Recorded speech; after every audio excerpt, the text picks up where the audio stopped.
Themis, are you able to comment on this, or you just get? Hold on 1 second, Mark. As I'm not, also don't have a crystal ball, I am not a speed reader, so. Just wait. Yeah, as I've said to you before, I don't have a crystal ball, so I don't know what's going to happen. I'm also not a speed reader since this was just handed to me 5 seconds ago. But I do understand that there are tax increases in there, which is what we've been talking about for how long, that we certainly cannot support. The 6.99% sales tax?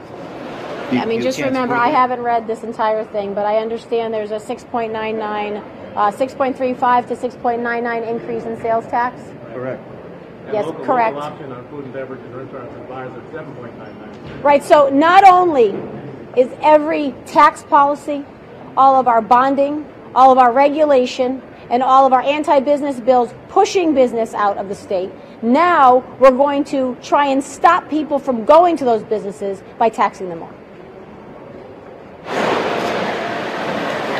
Do you think we'll be able to vote on a 2-year budget plan on July 18th? That is the date that the House Democratic leadership told us that they plan to come in to either vote on a 2-year budget plan, a House Democratic budget plan, or I don't know what else. That's a good question, Paul, and we've been asking, did we think we'd get a budget by June 7th for 6 months, right? Then did we think we'd get a budget by June 30th? And that's not the case. I don't know what they're going to do or not do. I don't know what this budget says. I'm going to obviously go through it with a fine-tooth comb. I don't know if they have the votes. I don't know if those people will be available. What I do know is this. We have, in the House Republicans, a fully vetted, balanced budget, 3 of them, in fact, that we have been ready, willing, and able to call. We would like to walk in there right now, call it, debate it, and vote on it. I am not asking anybody to commit to voting on our budget on the other side, but the people of this state deserve a debate and a vote. They have not had a budget ready, and they do not have one today to vote on. We do. What do you think of the governor's comments? He seems to put this all on you. The Senate, Democrats and Republicans apparently have an understanding or an acceptance of reality that if they ran a mini budget, Republicans could offer a budget amendment, yet the governor says House Republicans don't do it. Well, way back in April, before a probe's deadline came up, I was asked when I was testifying in the Finance Committee, and you guys asked day after day, where's the Republican budget? And I said I was very flattered then, as the only minority caucus in the building, to be asked on a daily basis where our budget was when the majority had not had, did not have, and still does not have a budget to vote on. So I am just as flattered by the governor's focus on me and my caucus and what we're doing and not doing. I think he realizes that we know that his mini budget is just an excuse to blame the legislature yet again.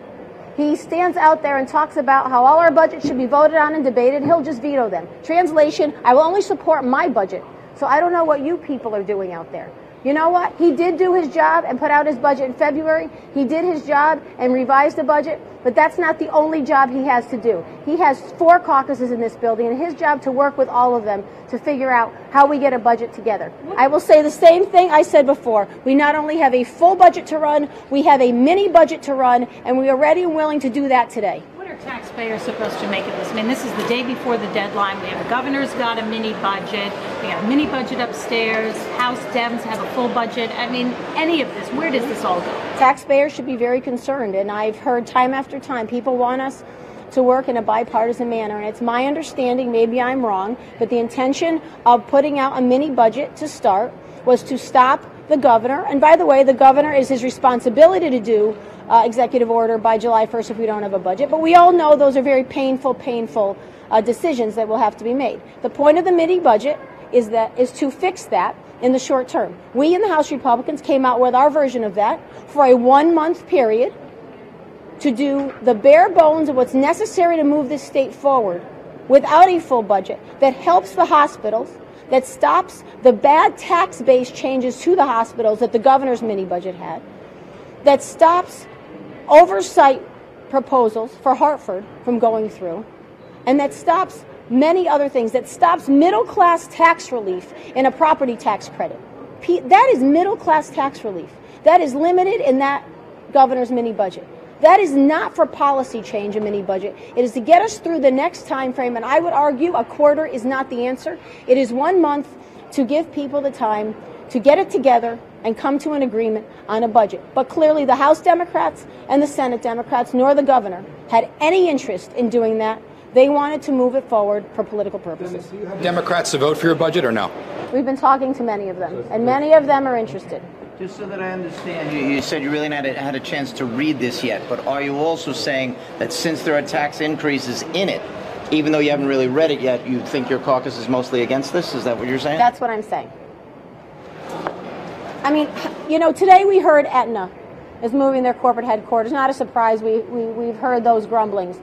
I don't know what else it will take between GE leaving, Aetna moving out, and both of those companies, when they left and were moving out, said the same thing. GE said, we do not trust the vision of the leadership of the state of Connecticut. Aetna is saying we're keeping a very close eye on what leadership in the state of Connecticut does. Translation, we're screwing up royally. 38 of 40 years of Democrat control in these chambers has gotten us where we are. Highest tax increases, highest borrowing, highest regulation, and anti-business bills. How much more do they need to know? How much more before they make structural changes that move the state forward? What they've done has not worked. It's time for a new direction, and we have that, and we would walk in there right now and vote on it. One thing again, you're saying you don't see any Republican votes for this budget? Is my question. Chris, what part of that do you not understand? I like you a lot, but we will not vote for. Told us you haven't even read the thing. I haven't, but we will not support tax increases. Wouldn't you say, Madam Minority Leader, that by presenting this to us first, that they don't intend to get any of your votes? They're intending to try to do it with 76 of their own votes.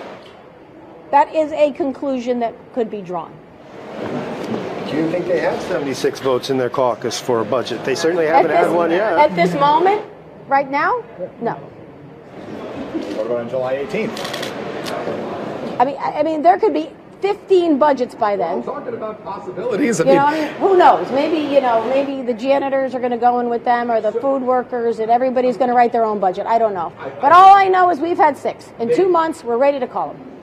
So after this, we are going to hear from Senate Republicans and Democrats. We thought they're going to tell us that they were ready to talk about a mini budget. It's obviously dead. So then are you going to continue talking with Senator Fasano, coming up with what would be a joint proposal then from you guys? Because it looks like that this House Democrat proposal is just House Democrats. House Democrat, full budget? That's what I'm saying. Well, let me say this. The Speaker and I spent all day yesterday and this morning talking about trying to get together on a mini budget. We had our own proposals. We went back and forth. I have always and I will always continue to speak to anybody in this building or outside of the building that would like to talk about any agreements, any things we disagree on, because that's how I think we come to the best result. Having said that, as of noontime today, the Speaker told me they weren't interested in running a mini budget. I think by July 1st at midnight that time has passed. And we just have to call a budget. I mean, I don't know what they're going to say in the Senate press avail, and I'd be interested to hear that. But the governor's mini budget is a bad idea. But do you have any intention to try to come up with Senator Fasano with a unified Republican budget? Of course. Senator Fasano and I have been working very closely all session, and will continue to in regards to our ideas. We've had a budget together. We've had a few budgets that are different, but we substantially agree on what a Republican vision for moving the state of Connecticut forward is, and we will continue to have those conversations. All right, thank you. Thank you.